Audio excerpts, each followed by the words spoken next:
आकांक्षा कहती है, मैंने पूछा था कि क्या चाहते हो। तब अनिमेष कहता है, बता तो दिया कि क्या चाहता हूँ। आकांक्षा कहती है, ये तो असंभव है, जो संभव हो वो बताइए। अनिमेष कहता है, अच्छा ऐसी बात है तो तुम्हारी हसीन आंखों से खुशी के आंसुओं का दरिया निकालना चाहता हूँ। बीच में पीहू कहती है, ये दरिया कहाँ जाकर विलीन होगा, इसका कुछ अंदाजा भी है। अनिमेष कहता है, अगर चाहो तो मेरे समंदर जैसे दिल के दरीबा यानी कि दिल के छोटे दरवाजा, उपद्वार तथा रोशनदान में रोशनी, किरणों और खुशबू की तरह, कुल मिलाकर प्यार की तरह, और दरीबा यानी कि वह बाजार जहाँ एक ही प्रकार की चीजें थोक में मिलती हैं की तरह। वैसे यहाँ तो थोक में प्यार ही प्यार बह रहा है, जो बाजार की तरह बिकाऊ नहीं है, यानी कि बिना कोई शर्त के ही बह रहा है मैं अगर ना चाहो तो प्रयागराज में विलीन होना तय है। पीहू मुस्कुराते हुए कहती है कि अब आप लिमिट क्रॉस कर रहे हो। अनिमेष भी मुस्कुराते हुए कहता है, लिमिट तो पहले सवाल में ही क्रॉस कर दी, इसके आगे कुछ क्रॉस होता ही नहीं। होता हो तो बताओ, उसे भी क्रॉस कर दूंगा, जिससे मेरी सारी मनोकामना यहीं पर पूरी हो जाएगी। और ज़्यादा भाव खाकर कांच की बोतल मत बनो, क्योंकि प्लास्टिक की बोतल से आसान होता है कांच की बोतल तोड़ना। और एक बात ये भी याद रखो, जितना मुझे दुख सहने वाला बनाओगी उतना ही तुम्हारा नुकसान होगा। इसलिए सुंदरता पर ज़्यादा भाव मत खाओ, ये खुद ने नहीं बनाई है, और मुझे तो ये लगता है कि भगवान ने मेरे लिए ही बनाई है। तभी आकांक्षा कहती है, शायद इसीलिए भगवान ने मेरी सहेली से ज़्यादा सुंदर आपको बनाया है। अनिमेष कहता है कि शायद। पीहू मुस्कुराने लगती है। फिर आकांक्षा कहती है, जब कम सुंदर लड़कियां बिना हाथ लगवाए लड़कों का पसीना निकाल देती हैं, फिर ये तो सुंदर है, तुम्हारा तेल निकाल देगी। अनिमेष बहुत जोर जोर से हंसते हुए कहता है, एक व्यक्ति दिया बेचने वाली से बोला कि दिए कैसे दिए। बेचने वाली बोली, रात दिन ही नहीं, जिंदगी भर जला सको तो फ्री में दे रही हूँ दिए। खरीदार व्यक्ति तो उससे मोल तोल यानी कि सौदा दाम तय करने के बहाने बहुत बातें करना चाहता था, लेकिन पूछना पड़ा मतलब। दिया बेचने वाली लड़की ने कहा कि मेरे गुरु पिता से जाकर पूछो। जो व्यक्ति उस सुंदरी के पिता के पास पहुंच जाता, उसे उसका पिता सन्यासी बना देता था। तो मेरे कहने का मतलब आजकल की लड़कियां भी भांति भांति की दुकानें चला रही हैं, कुछ बेच रही हैं, कुछ तो बहुत कुछ बेच रही हैं, और कुछ तो सब कुछ खुशी खुशी बेच रही हैं। पर वो दिया बेचने वाली अपने पिता के पास भेज देती थी। क्यों? क्योंकि वो चाहती थी कि दिया खरीदने वाले के घर में जिंदगी भर उजाला रहे। सब कुछ बेचने वाली नहीं चाहती, उनकी तो ये सोच होती है कि दिया जले या ना जले, या फिर दिया से घर ही क्यों न जल जाए। उन्हें तो बेचने से मतलब होता है, और घर वालों को दुकानदारी बढ़ाने से। खरीदार क्रिमिनल बने या सन्यासी, उन्हें अपने फायदे से मतलब होता है। मतलब रोज दिवाली आए तो दिवाली न रह पाएगी, रोज बिकोगी दर दर जाकर तो खुशी नहीं मिल पाएगी। एक वो तुम्हारे जितनी सुंदर सुंदरी अपने रूप रंग से इंसानियत को बढ़ावा दे रही है, और कुछ इंसानियत को ताक पर रखकर अपना ही फायदा देख रही हैं। अपना ही आत्म विकास यानी कि स्वयं के गुणों का विकास ही नहीं, अवगुणों का भी विकास कर रही हैं। और मैं आत्मानंद यानी कि आध्यात्मिक चिंतन और साधना से मिलने वाला आंतरिक सुख, ब्रह्मानंद, आत्मीयता, अपनापन तथा घनिष्ठता और अपनापे से भरा हुआ स्नेहिल सौहार्दपूर्ण हमसफर खोज रहा हूँ, और लगता है कि आज मिल भी गया है। हाँ, तो सिर्फ अपना ही फायदा देखेंगी तो कैसे गुजरातियों से बिजनेसमैन बन पाओगी, या बन पाएंगी? बिक भी जाएंगी और बन भी नहीं पाएंगी। पीहू चिढ़ते हुए कहती है कि तारीफ के साथ साथ कब बेइज्जती कर देते हो, देर में समझ आता है। इसलिए यहाँ और भी लड़कियां हैं जाकर उनका बिजनेस बढ़ाओ।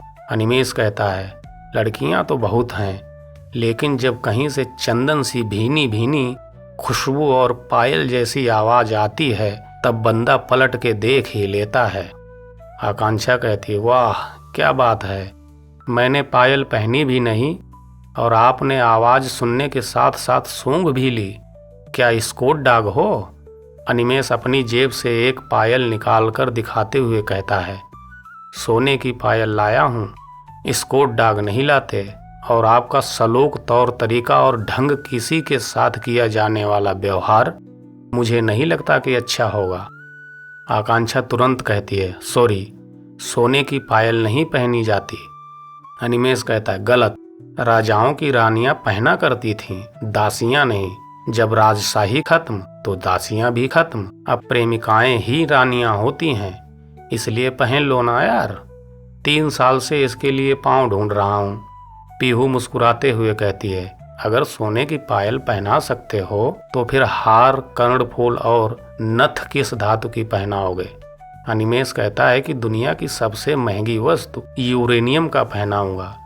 यूरेनियम तो जानती ही हो कि जिससे परमाणु बम बनता है। और रही बात कर्णफूल और नथ की, तो नथ तो तोड़ ही डालूंगा, फिर पहनाने का क्या फायदा। फिलहाल कर्णफूल डायमंड के होंगे और डायमंड भी वो जिसे मैं डायमंड समझता हूँ। पीहू कहती है, किसे समझते हो? अनिमेष कहता है, जिसे दुनिया पूजती है, यानी कि किसी भी पत्थर को नकली सोने में मढ़वा कर पहना सकता हूँ। और यूरेनियम इसलिए पहनाऊंगा क्योंकि शादी के बाद पत्नियां पतियों पर कहर ढाने लगती हैं, हर समय पतियों पर भड़की रहती हैं। अगर ज़्यादा भड़कोगी तो हमेशा के लिए उधिया जाओगी, अपने साथ पता नहीं कितनों को ले जाओगी। अगर मायके में होगी तो मायके वालों को, और ससुराल में होगी तो ससुरालियों को साथ ले जाओगी। दोनों लड़कियां हंसते हुए एक साथ कहती हैं कि बहुत ही कमीने आदमी हो। अनिमेष मुस्कुराते हुए कहता है, अगर सुखी रहना है तो खतरनाक से पहले मीठा मीठा दर्द सहना शुरू करो। पीहू कहती है, मतलब कुछ समझी नहीं। अनिमेष कहता है कि मेरी पायल पहनो तब सब समझ में आ जाएगा। पीहू कहती है कि मुझे सोने की पायल नहीं पहननी। अनिमेष कहता है कि सोने की नहीं तो 7 सोने की। पीहू कहती है कि 7 सोने की कैसी होती है? अनिमेष कहता है कि भांवर यानी कि हिंदू विवाह की एक रस्म जिसमें वर वधू अग्नि के चारों ओर 7 फेरे लेते हैं, वो फेरे ही 7 सोने की पायल होती है। पीहू कहती है कि वो भी नहीं पहनूंगी। अनिमेष कहता है कि स्कॉट डाग समझ चुकी हो इसलिए, जो नहीं हूँ पर बनने को तैयार हूँ, अब पहन ही लो, बहुत काम आऊँगा। आकांक्षा कहती है कि कोई फायदा नहीं। अनिमेष कहता है कि अरे, मेरी मासूमियत यानी भोलापन, निरीहता और सिधाई के बहुत फायदे हैं, 9 पाषाण काल से ज़्यादा ही फायदे हैं। पीहू पूछती है, कैसे? अनिमेष कहता है कि 9 पाषाण काल में सबसे पहले कुत्ता ही पाला गया था, क्योंकि उस समय इंसान ने खेती करनी शुरू की थी, मकान बनाया था, पहिया बनाया था, अनाज स्टोर करने के लिए मटका बनाया था, घर की सुरक्षा के लिए कोई नहीं था, इसलिए कुत्तों को पालना शुरू किया था। कुत्तों को बिल्लियों, चूहों, सांपों और नए मेहमानों यानी कि किसी भी नुकसान पहुंचाने वाले से सावधान करने के लिए भौंकने की ट्रेनिंग दी गई थी। अगर ना दी गई होती तो आज भौंक ना रहे होते, आपकी तरह बातचीत कर रहे होते, और बातचीत ही नहीं कुछ और ही कर रहे होते, जो आजकल कर भी रहे हैं। आज के कुत्ते बहुत कुछ करने में सक्षम हैं, समझदार और वफादार हैं। तबके तो इतने थे कि मालिक के मरने के बाद मालिक के साथ ही दफना दिए जाते थे। मालिक और कुत्ते के अवशेष रोपड़ की खुदाई से मिले हैं, और लोथल में मालिक को ही नहीं पत्नी को भी पति के साथ दफना या जला दिया जाता था, जिसे सती प्रथा कहा गया। आकांक्षा कहती, सॉरी, मैंने मजाक में कह दिया, और मैं आपको क्यों कुत्ता बनाऊंगी। अनिमेष कहता है, जिसकी प्रेमिका या बीवी सुंदर होती है वो प्रेमी या पति को कुत्ता ही बना देती है, इसलिए कह रहा हूँ कि बनने को तैयार हूँ। आकांक्षा उदास होते हुए कहती है, सॉरी कह तो रही हूँ कि धोखे से मुंह से निकल गया। अनिमेष कहता है कि सॉरी की कोई बात नहीं, क्योंकि बात क्षम्य यानी कि जो क्षमा किए जाने योग्य हो वही थी। अगर निकलता नहीं तो मन में रहता, इससे बढ़िया निकालना ही सही था। सूंघने की बात सुनकर कुत्ता दिमाग में आ जाना स्वाभाविक बात है। हर दूसरे आदमी के मन में सूंघना सुनते ही कुत्ता आता है, पर मेरे साथ ऐसा नहीं होता। मेरे दिमाग में फूल, स्त्री और भोजन आदि जैसी सुगंधित वस्तुएं ही आती हैं।